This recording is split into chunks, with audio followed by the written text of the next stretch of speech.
Pemirsa, tahukah Anda, setiap kita semua orang yang hidup di dunia ini sudah disediakan dua rumah di akhirat. Satu di surga dan satu di neraka. Lalu siapa yang menempati rumah di surga itu jika seseorang karena tidak beriman itu masuk neraka? Sebaliknya, jika seseorang beriman lalu masuk surga, siapa yang menempati rumahnya di neraka? Dalam konteks ini, Nabi SAW bersabda, tidak seorang pun di antara kamu kecuali memiliki dua rumah, satu di surga dan satu di neraka.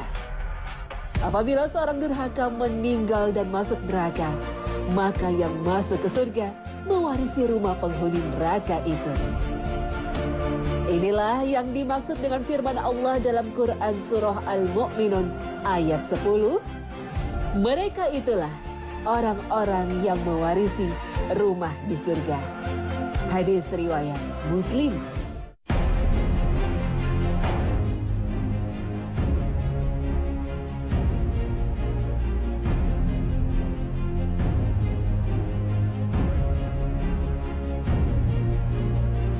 Dan bagi orang yang takut akan saat menghadap Tuhannya, ada dua surga. Quran Surah Ar-Rahman ayat 46. Dua surga seperti apa? Dua surga itu dijelaskan secara detail dalam Surah Ar-Rahman. Kedua surga itu mempunyai pohon-pohonan dan buah-buahan.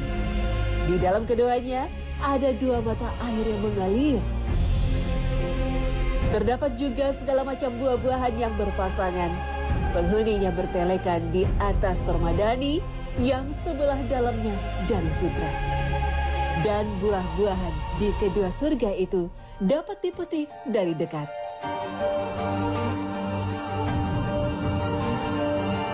Di dalam surga itu ada bidadari-bidadari yang sopan, menundukkan pandangannya, tidak pernah disentuh oleh manusia sebelum para penghuni-penghuni yang akan menjadi suami-suami mereka. Dan tidak pula disentuh oleh jin.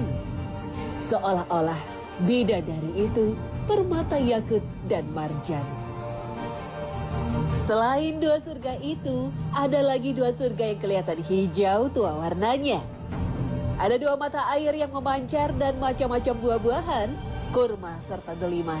Penghuninya bertelekan pada bantal-bantal yang hijau dan permadani-permadani yang indah.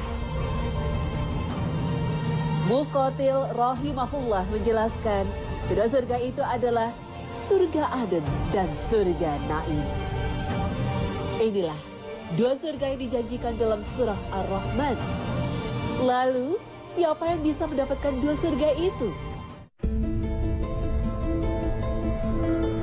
Berdasarkan surah Ar-Rahman, Ibnu Katsir rahimahullah menjelaskan, siapa yang takut pada makom Rabbnya kelak pada hari kiamat, sehingga ia menahan hawa nafsu, tidak melampaui batas, tidak mementingkan urusan dunia, tahu bahwa mengejar akhirat itu lebih baik dan akhirat itu kekal, menjalankan kewajiban pada Allah dan menjauhi larangan Allah, maka orang seperti itu pada hari kiamat akan dikaruniai dua surga. Satu, surga sebagai balasan menunaikan ketaatan, dan satu surga sebagai balasan tidak melakukan maksiat. Mengapa harus dua surga? Apakah satu surga tidak cukup? Imam Al-Qurtubi berkata, surga yang diberikan itu berjumlah dua, agar kebahagiaan hamba tersebut berlipat ganda dengan berpindah-pindah dari satu surga ke surga lainnya. Dalam hal ini, Rasulullah SAW bersabda, dua surga yang bejana dan semua yang ada di dalamnya terbuat dari perak, dan dua surga yang bejana dan semua yang ada di dalamnya terbuat dari emas. Dan jarak antara suatu kaum dan kesempatan mereka melihat Rabb-nya hanyalah selapis selendang kebesaran pada wajahnya di surga Aden. Hadis riwayat Bukhari. Wallahu a'lam.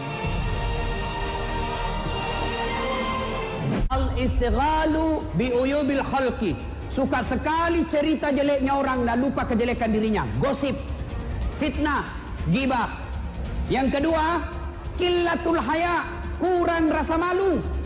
Dan yang ketiga, qaswatul qalbi, maka doati, kadoro, tidak mempan nasihat. Ada juga itu di kantor misalnya, dinasehati, dikasih tahu, apa dia bilang? Niga to iko, siapa kamu? Saya lebih dulu makan garam dari kamu. Apa hubungannya garam dengan kebenaran?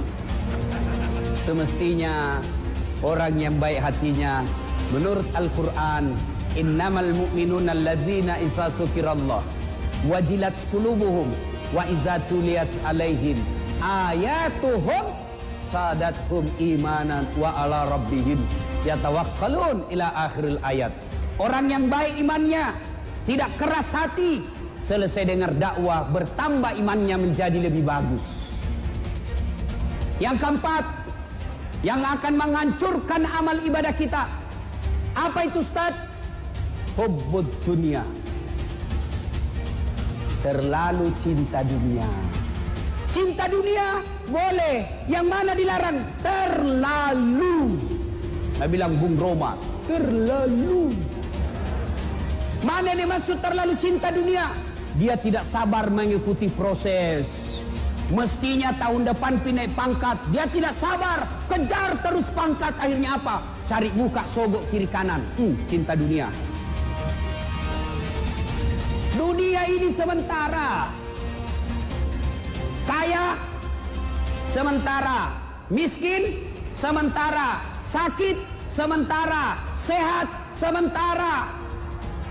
Semua sementara, Pak. Jadi jangan terlalu cinta kepada dunia.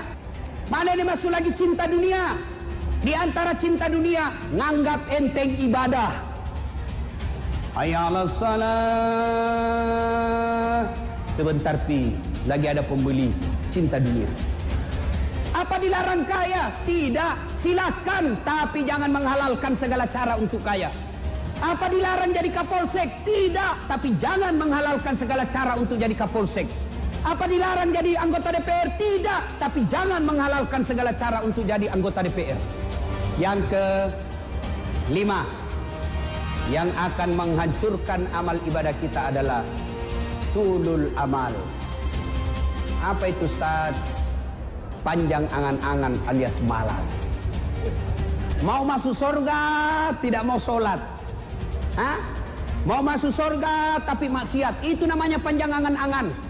Ya, saudara-saudara sekalian, silakan kita jalan, silakan pergi dakwah, tapi jangan lupa cari nafkah untuk anak istri. Yang keenam, yang akan menghancurkan amal ibadah kita adalah zalim wa zalimu la yantahi. Perbuatan zalim yang tidak bisa dihentikan. Artinya apa? Dia sholat, dia juga maksiat. Dia puasa Senin Kamis tapi dia juga korupsi. Dia sholat tahajud tapi dia juga pendengki. Dia ini tapi dia juga makan riba. Maka itulah akan menghancurkan amal ibadah dan kebaikan-kebaikan kita. Yaitu perbuatan zalim yang tidak bisa dihentikan. Zalim kepada Allah, perintah Allah kita lakukan tapi nikmatnya Allah kita makan. Zalim kepada sesama manusia, hak-haknya tetangga kita ambil, kewajiban kita kepada tetangga kita tidak amalkan. Itu namanya zalim kepada sesama manusia. Dan yang ketiga, zalim kepada diri sendiri. Zalim kepada diri sendiri. Mana artinya zalim kepada diri sendiri? Dia sudah tahu ngantuk tapi nak paksa dirinya begadang. Sepak bola, ngantuk di matanya, kasih balsem. Itu namanya zalim kepada diri sendiri.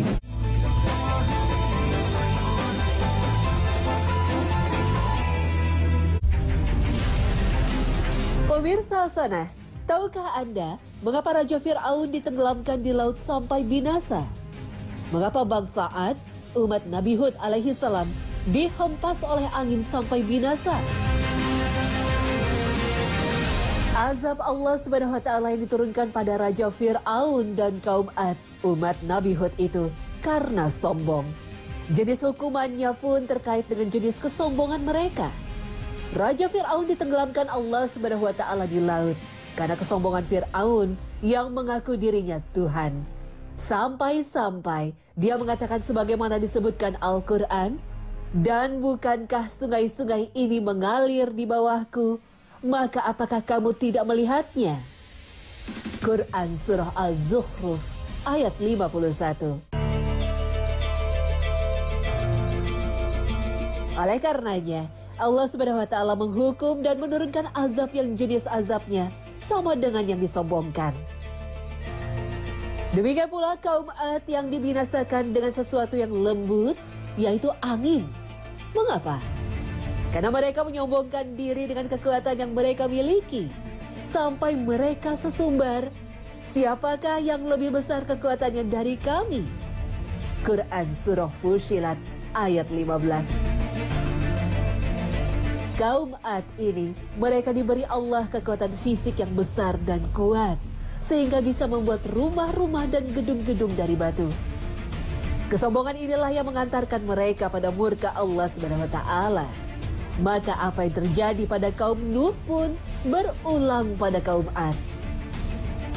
Sekalipun lembut angin yang diperintahkan Allah untuk mengazab kaum Ad sangat dahsyat dan menghancurkan.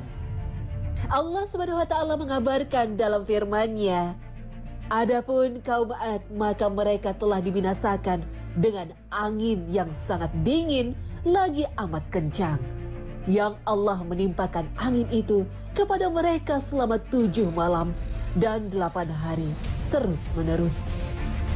Maka kamu lihat kaum Ad pada waktu itu mati bergelimpangan, seakan-akan mereka tunggul-tunggul pohon kurma yang telah kosong lapuk. Quran Surah Al-Haqqah ayat 6 hingga 7. Inilah azab angin terdahsyat dalam sejarah yang pernah terjadi di muka bumi, disertai dengan teriakan-teriakan yang amat memilukan dari kaum Ad.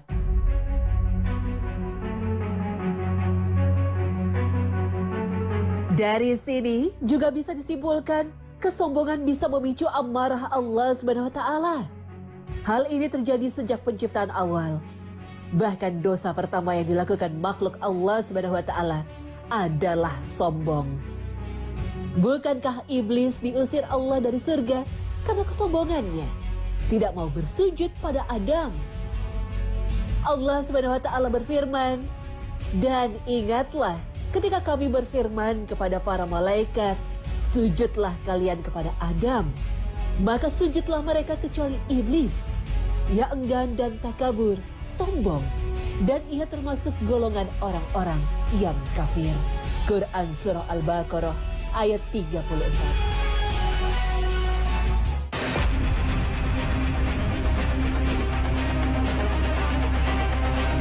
Dalam syariat, sombong itu adalah orang yang menolak kebenaran dan meremehkan orang lain.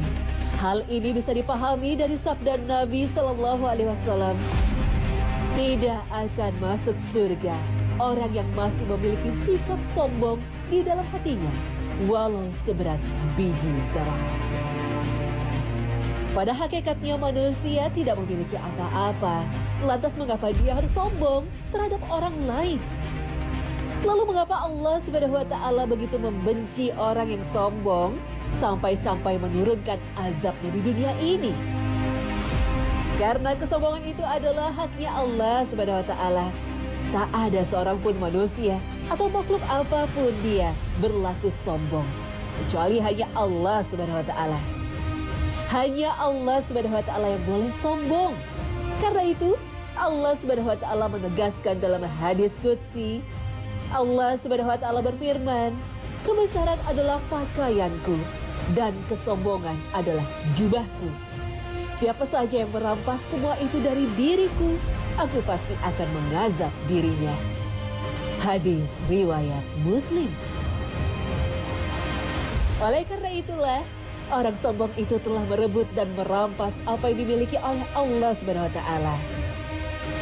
Sesungguhnya, orang-orang yang menyombongkan diri dari menyembahku akan masuk neraka jahanam dalam keadaan hina dina. Quran Surah Ghafir ayat 60. Wallahu a'lam.